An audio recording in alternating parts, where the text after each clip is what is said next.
mind, from the design of his urban chicken coop to his latest fossil hunt in Central Park.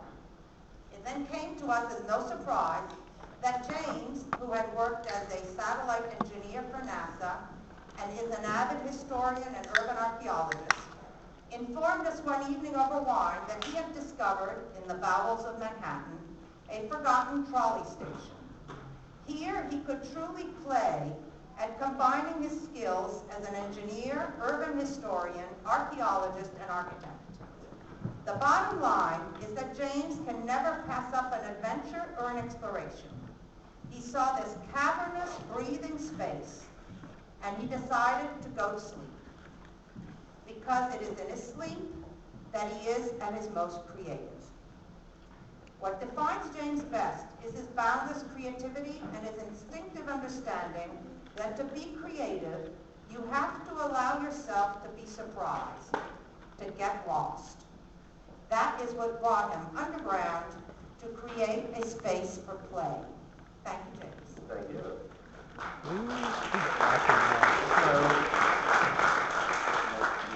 Lavinia has basically made me sound like a complete freak, but in actuality, I think I'm a pretty normal guy. I do think, though, that it's important to always focus on your vocation, certainly, but also all of your avocations. So if there's something that you find interesting, definitely explore it to the hilt and see where it takes you. And sometimes, if you have a second to breathe, you end up with some startling things that can happen when you actually allow yourself to focus on some of the things that you just find interesting. And really, in a lot of ways, that's part of the narrative for the creation of the low line. The low line, as Lavinia says, is a little bit of an off-the-wall project. It's underneath the Lower East Side, and I'm assuming every single one of you has been down to the Lower East Side with a fake ID or something. But underneath the Lower East Side, there's a vast trolley terminal. And it was built at the turn of the last century, abandoned in 1948, and has basically been sitting there lurking under the surface for the past 60 some odd years. Now, the low line proposal is that using an advanced solar technology, you can actually funnel daylight, sunlight, into the space, and in doing so, you can grow plants and basically take this vast cavernous underground space and turn it into something of an underground garden that's a community amenity for all of the surrounding neighborhood, which I'll tell you about in a second. So that's the low line in a nutshell. But first, I'd like to start it off by asking a couple of questions. Does anyone have any idea who this is? Awesome. There's always one guy. Here, would you like to say who it is? Miyamoto fan, Shigeru Miyamoto. Yes, exactly. So Shigeru Miyamoto is actually kind of an amazing figure. He's kind of a cult icon in Japan. And what did he do? He invented Super Mario Brothers. Right? And so Super Mario Brothers is an iconic video game. And if you think about it, it's actually very simple, right? It's this two-dimensional world, and you're just running horizontally through this world. You can't even run backwards. You're always having to run through this thing horizontally forward, right? And on the surface, it's actually a really simple proposition, right? Now, a couple of years ago, there was a New Yorker piece about Shigeru Miyamoto, and it asked the simple question, why is this incredibly basic video game so good, right? And his answer was that it was something that harkened back to his childhood. When he was a little kid, he would love going and roving around the woods behind his house and discovering little secrets that were hiding in there. And truly, that's something that he built into the DNA of this video game, right? This sort of idea that you can explore the game, you can actually go find new secrets that are hiding from you. For example, here's Mario. Somewhere around there, actually, Jen will know this better than I will. Near the cloud, she says, if you jump out, there's a beanstalk that pops out, and if you jump on that beanstalk, you can climb up into another world, right? Or if you jump down that little green pipe, all of a sudden you find yourself, in this sort of underworld, right? And the number of times or the number of items like this that exist in the game are finite, but at the same time, it's done in such a way that you always have the sense that there is a secret that you haven't discovered yet, and that's really one of the things that really gives this game its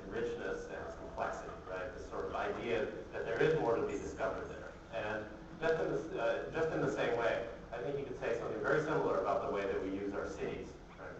So in a city like New York City, a city that has not been sort of planned and plopped down, but rather one that's grown by accretion, like a coral reef, it's really, in the last several hundred years, it's a city on top of a city on top of a city.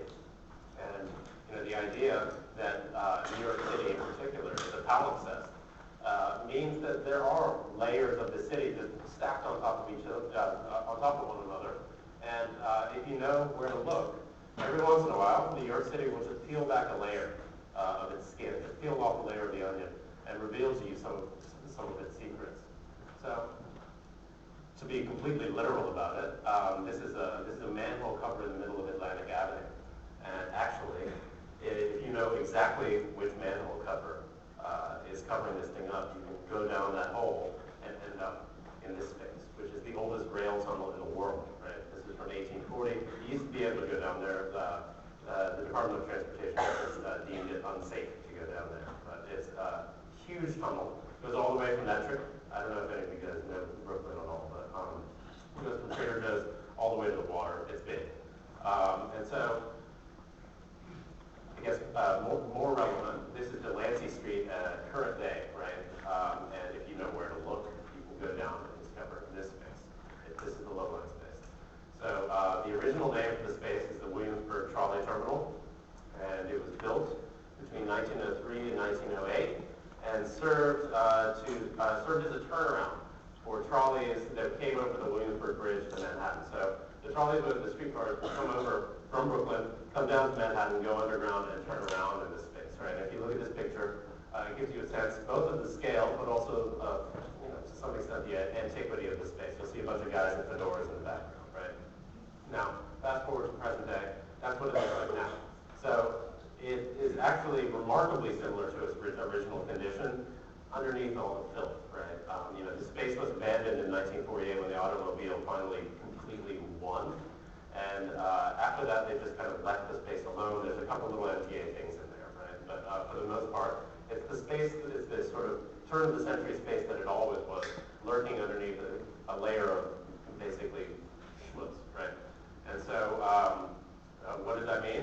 It's got a lot of the sort of detail that you might expect in a turn-of-the-century building or a turn-of-the-century space. It's got all these sort of riveted columns, cobblestone floors, vaulted ceilings, old electrical lines on the ceiling that the streetcars used to tie into. And so really because of that, it's not only one of the last remaining examples of streetcar infrastructure that exists in the city, but it's also a rather compelling historical space. Now, just to put it in a little bit of context, this is the aerial view, obviously.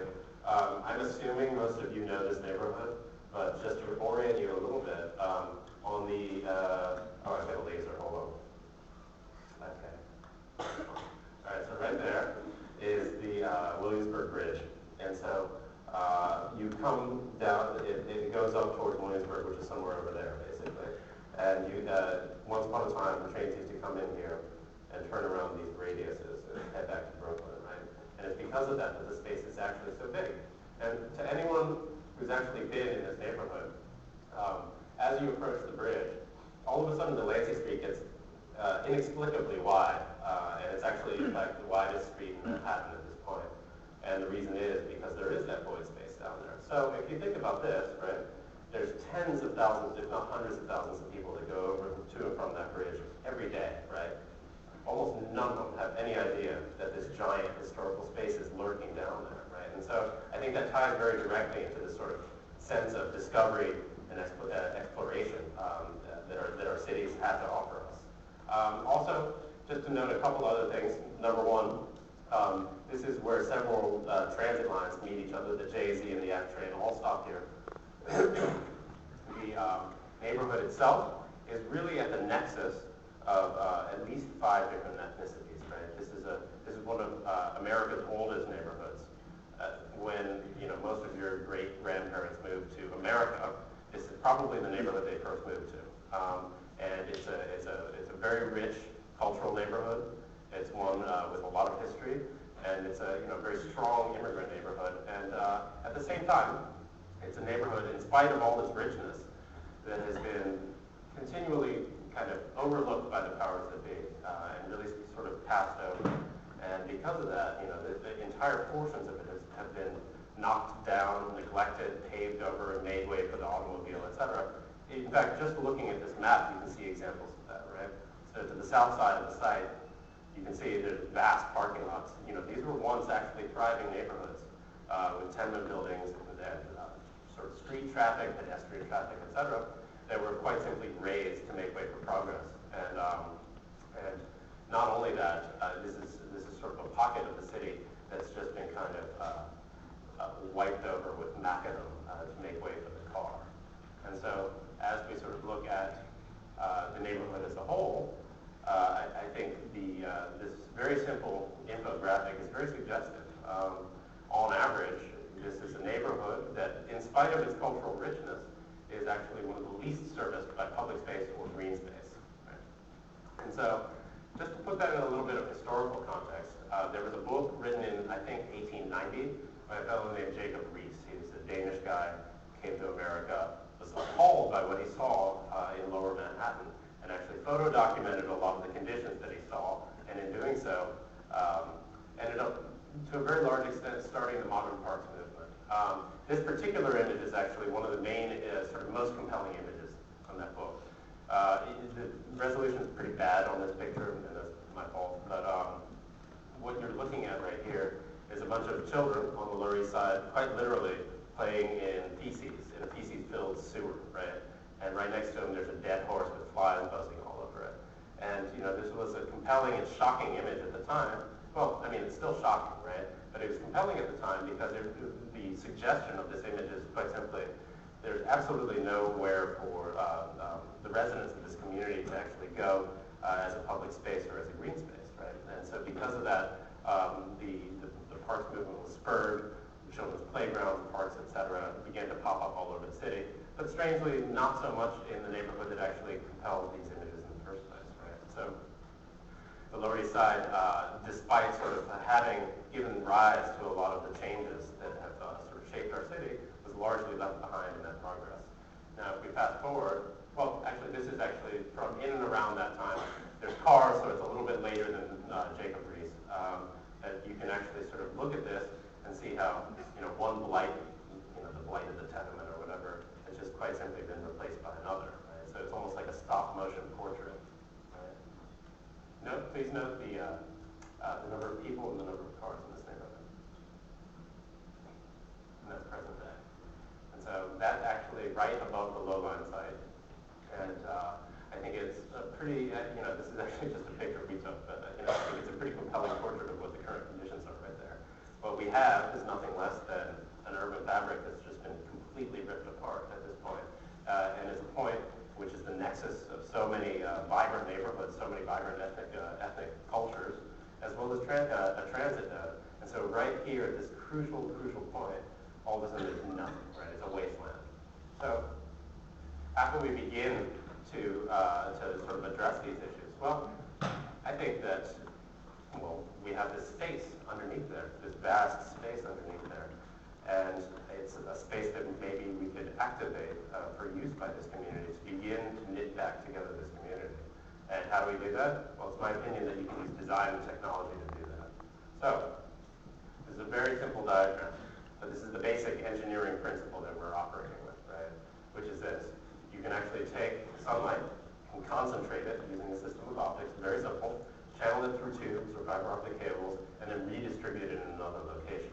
And so philosophically, what we're talking about is really amounts to treating light like a liquid, right? So you take light, and you stuff it into some plumbing, and you deliver it in another location.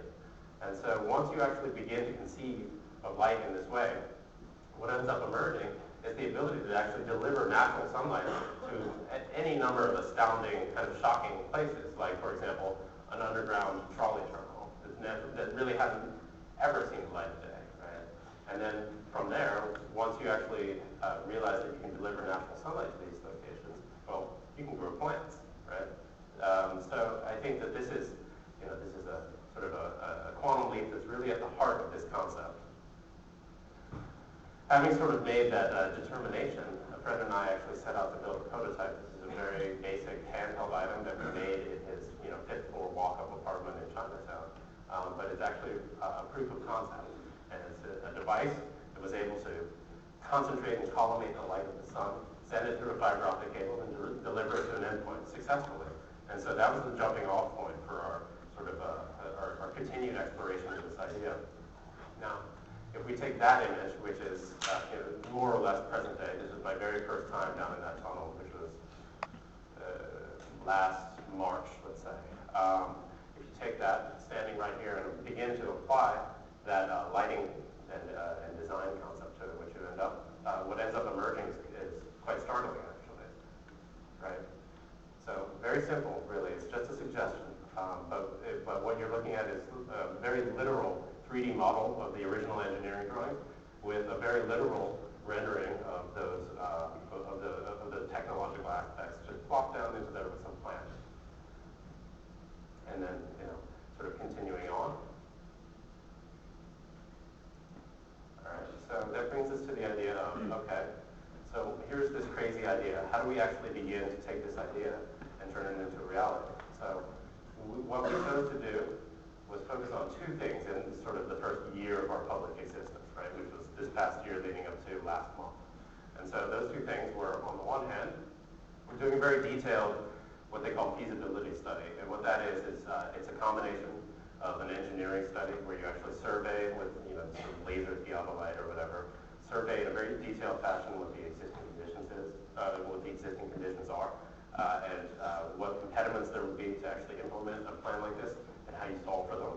And so that's something that we've done. The other side of that is the sort of real estate and financial analysis that we need to actually bring to the table to convince the city, the state, particularly the MTA, that this is something that's not only feasible, but it's economically viable and sustainable, right? So that's one aspect of what we wanted to do. The second aspect is we wanted to build a full-scale demonstration of both this technology and also the low-line concept.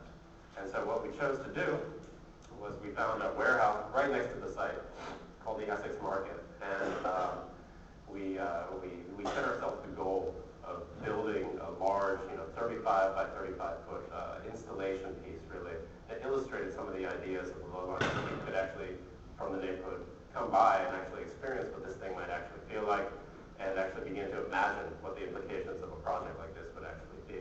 So how did we do that? Well, we started with Kickstarter, right? This is not your average, ordinary project. There's no client, there's no developer, there's no nothing, right? And so we actually looked to new means of dealing with this project in order to actually begin to fuel it and make it a reality.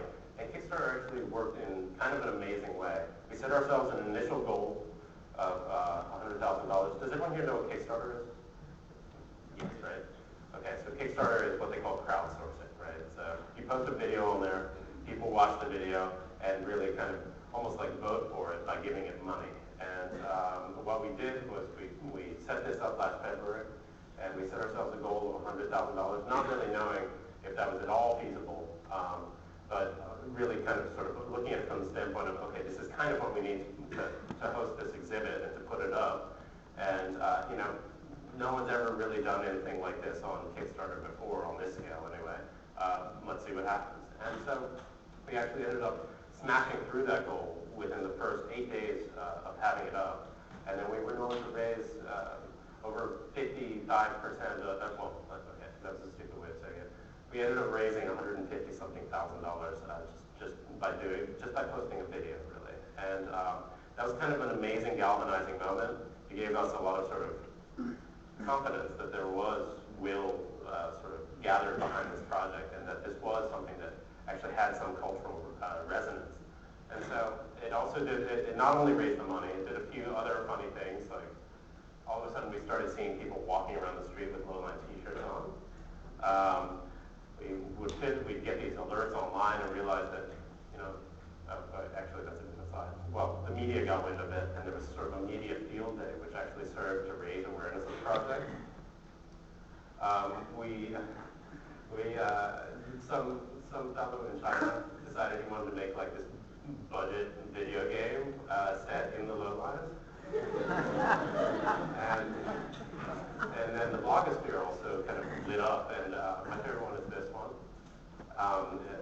lowline, the suggestions of the lowline project began to raise fears that we would awaken the Balrog. And for those of you who never saw Lord of the Rings, the Balrog is the monster that lives at the bottom of the dwarf mines.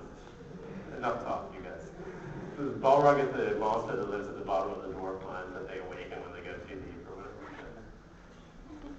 So, but this is just a shot of the Essex Street Market, which is, as I said, directly adjacent to our site, the Williamsburg Trolley Terminal, the lowline site, and it's suitable in any number of ways, right? It's actually of a very similar scale, actually a very similar character and age to the lowline itself, and we thought it would be a good idea to actually sort of take this idea and just almost take a core sample of the lowline and drop it into this space. So in order to do this, we began to look at space telescope technologies, right? This is a stolen image from the fabrication of the James Webb Space Telescope. And not to be too sort of overt about making a comparison here, but what they were able to do with the Space Telescope was they had a system of manufacturing hexagons to actually deploy in an array that was able to achieve curved surfaces with relatively flat pieces. And so this is something that obviously was very applicable to us in terms of creating a very complex curved shape without the expense of machining a curved piece, right? So we could actually begin to use flat parts to make a curved shape. And so, well, right, before, after, we very literally took some inspiration from it, took our cues from it, and then began to actually model this thing out. And what ended up happening was we ended up generating a design that was comprised of over 600 unique pieces. Every single piece on here was different than one another. Every single one was tagged, oriented, and individually laser cut in Brooklyn and assembled by hand like a giant jigsaw puzzle. And so on the roof of the space, we installed like a massive steel superstructure, and that steel superstructure held our solar tracking devices that actually beam the sunlight down into the space. We blacked out the entire warehouse to simulate the conditions of the underground space, and then we gradually, little by little, actually began assembling this giant jigsaw puzzle. And the whole thing is motorized, so it moves around too. And just for a sense of scale, this is us working on it. Neither of those guys is me, thank God. And what ended up emerging was this sort of simulation of the lowline that we had up for really a very short while, maybe 2 weeks, 1.5, 2 weeks, something like that. And the idea was that, okay, on the one hand, if you look up top of the laser, right? If you look up top, we have this sort of super articulated technological component, right? Which is our sort of science fiction spaceship landing in the space. And this is not only a sculptural piece, it's actually a fully functioning piece of technology as well, right? We plugged it into the sun, and lo and behold, it worked. And then down underneath it, we wanted to give the suggestion of landscape, of what we could potentially do in that abandoned trolley station in the future.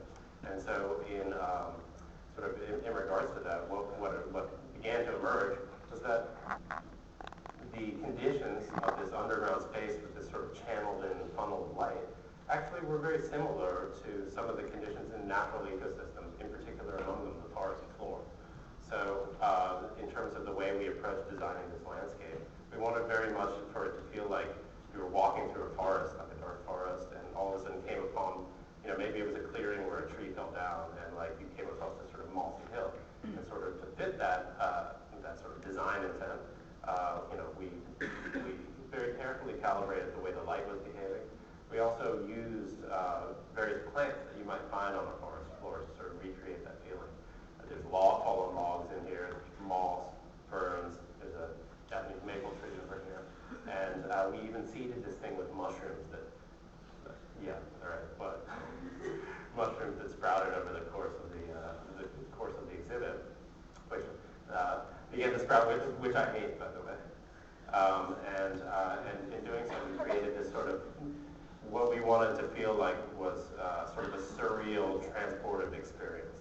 And one of the things that also began to emerge was that, funny things happen when you perversely take sunlight and do this with it. It very much feels like natural sunlight on the one hand, but at the same time, I guess it's obvious in retrospect, but what hadn't occurred to me was that we use the sun as an orienting mechanism, right? Like you look at your shadow and you know what time it is, or you look at your shadow and you know which direction you're pointing, and none of those things existed. And so it kind of began to suggest that it's always noon on the low line, and that was at once kind of hauntingly beautiful and also very, in a lot of ways, disorienting and surreal, which was, I think, kind of a cool effect.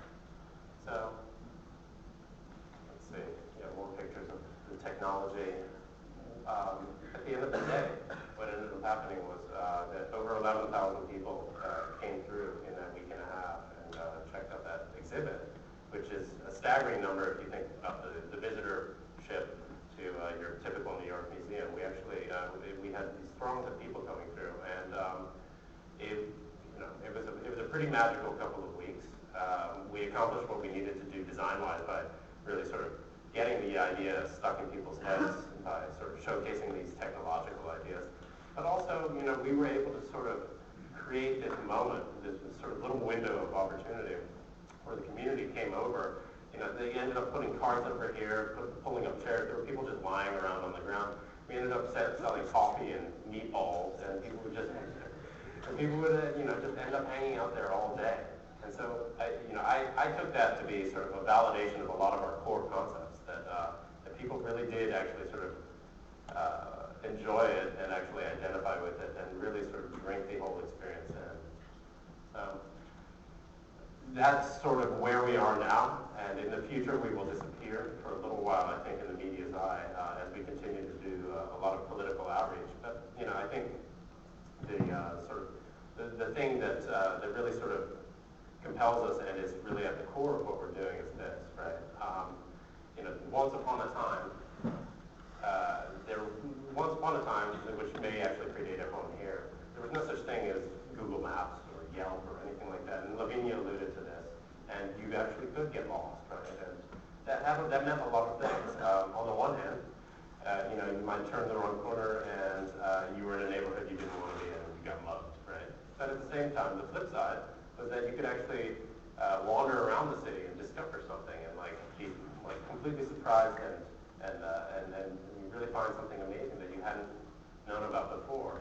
And so I think that the idea that there is all these crazy underground spaces peppering the city sort of beyond our knowledge, I think is an incredibly compelling one for that reason.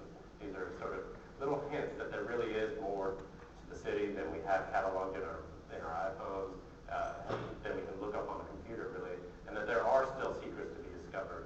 And I think that's very much something that informs sort of the way we go about exploring our city, and also sort of what really lies at the core